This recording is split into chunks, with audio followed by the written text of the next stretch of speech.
अब बात करते हैं हिंद महासागर की। यह एक ओर प्रशांत महासागर तथा दूसरी ओर अटलांटिक महासागर से मिला हुआ है। इसे अर्ध महासागर भी कहा जाता है। यहाँ पर गर्त का अभाव है। केवल जावा के दक्षिण में सुंडा गर्त तथा डायमेंटिना गर्त पाई जाती है। हिंद महासागर का सबसे बड़ा द्वीप मेडागास्कर है। लक्षद्वीप एवं मालदीव इसके प्रमुख प्रवाल द्वीप हैं तथा मॉरिशस, रियूनियन इसके ज्वालामुखी द्वीप हैं।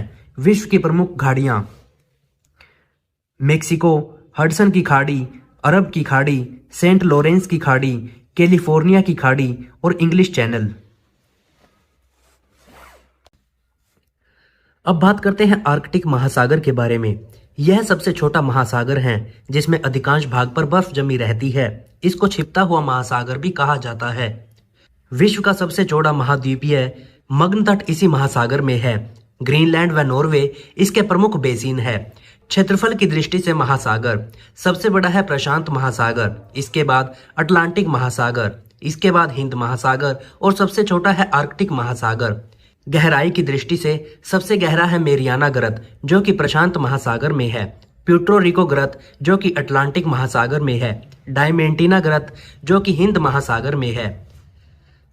अब बात करते हैं लवणता की। सागरीय जल के भार एवं उसमें घुले हुए पदार्थों के भार के अनुपात को सागरीय लवणता कहा जाता है। इसे ग्राम प्रति 1000 ग्राम प्रतिशत के रूप में व्यक्त किया जाता है। समुद्री जल की लवणता लगभग 35 ग्राम प्रति 1000 ग्राम है। महासागरीय जल में लवण की मात्रा सबसे ज्यादा है सोडियम क्लोराइड NaCl जो कि 77.8% है। मैग्नीशियम क्लोराइड MgCl2 जो कि 10.9% है। Magnesium sulphate MgSO4 4.7%, calcium sulphate CaSO4 3.6%, potassium sulphate K2SO4 2.5%, calcium carbonate CaCO3 0.3% और मैग्नीशियम ब्रोमाइड। खुले सागरों में कर्क तथा मकर रेखाओं के बीच के क्षेत्र में लवणता सबसे अधिक पाई जाती है और ध्रुवों पर सबसे कम पाई जाती है। महासागरों में मिलने वाली लवणता में सबसे अधिक उत्तरी अटलांटिक महासागर के सारगैसो क्षेत्र में मिलती है जो कि 38% है। सारगैसो सागर उत्तरी अटलांटिक महासागर में उत्तर भूमध्य रेखीय धारा गल्फ स्ट्रीम तथा कनारी धारा द्वारा एक प्रतिचक्रवातीय प्रवाह क्रम पाया जाता है जिसमें गतिहीन तथा शांत जल पाया जाता है और इसमें सारगैसम घास फैली रहती है। इस भाग को सारगैसो सागर कहा जाता है। सारगैसो सागर को सर्वप्रथम स्पेन के नाविक ने देखा था। सारगैसो सागर के चारों ओर समुद्री धाराएं प्रवाहित होती हैं। इस सागर का तट नहीं है। अंशतः बंद सागरों में सबसे ज्यादा लवणता भूमध्य सागर 39% से ज्यादा, लाल सागर 37.41%, फारस की खाड़ी में मिलती है। बंद सागर सबसे ज्यादा लवणता वाले क्षेत्र हैं जैसे वोन झील जो कि टर्की में है, मृत सागर इजराइल में है, सोल्ट लेक अमेरिका में है। अब बात करते हैं महासागरीय जलधाराओं के बारे में।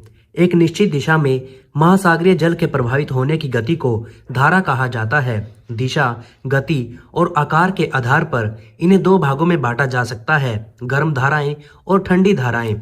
गर्म एवं ठंडी जलधाराएं।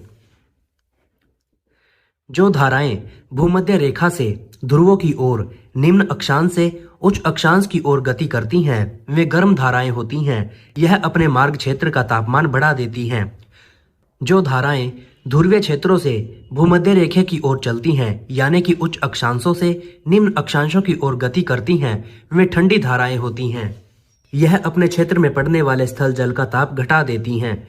गर्म धाराएं अपने साथ लाई आंध्र पवनों से वर्षा कराती हैं। ठंडी धाराएं तटीय भागों में आंध्र पवनों को प्रभावी नहीं होने देती जिससे बेंगुएला धारा के कारण, कालाहारी एवं फोकलैंड धारा के कारण पेंटागोनिया मरुस्थल का निर्माण हुआ। गर्म धाराओं के कारण ही ध्रुवीय बंदरगाहों पर हिम नहीं जमती।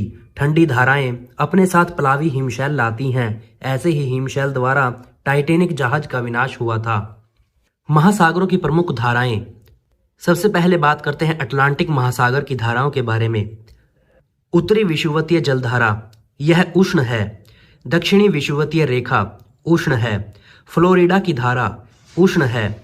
गल्फ स्ट्रीम या खाड़ी की धारा उष्ण है। नॉर्वे की जलधारा उष्ण है। लेब्राडोर की जलधारा ठंडी है। पूर्व ग्रीनलैंड धारा ठंडी है। कनाडा की धारा ठंडी है। ब्राजील की जलधारा उष्ण है। वेनेजुएला की धारा ठंडी है। अंटार्कटिका प्रवाह ठंडी है। विपरीत विषुवतीय रेखीय जलधारा उष्ण है। अब बात करते हैं प्रशांत महासागर की जलधाराओं के बारे में। उत्तरी विषुवतीय रेखीय जलधारा उष्ण है। उत्तरी प्रशांत प्रवाह उष्ण है। अलास्का की धारा उष्ण है। सुशीमा धारा उष्ण है। क्यूराइल जलधारा ठंडी है। कैलिफोर्निया की धारा ठंडी है। दक्षिणी विषुवतीय रेखीय जलधारा उष्ण है। पूर्वी ऑस्ट्रेलिया धारा उष्ण है। हम्बोल्ट अथवा पेरुवियन धारा ठंडी है। विपरीत विषुवतीय रेखीय जलधारा उष्ण है। अब बात करते हैं हिंद महासागर की जलधाराओं के बारे में। दक्षिणी विषुवतीय जलधारा उष्ण एवं स्थायी है। मोजाम्बिक जलधारा उष्ण तथा स्थायी है। अगुलहास धारा उष्ण तथा स्थायी है। पश्चिमी ऑस्ट्रेलिया की धारा ठंडी एवं स्थायी है। ग्रीष्मकाल मानसून प्रवाह उष्ण एवं परिवर्तनशील है। शीतकालीन मानसून प्रवाह उष्ण एवं परिवर्तनशील है।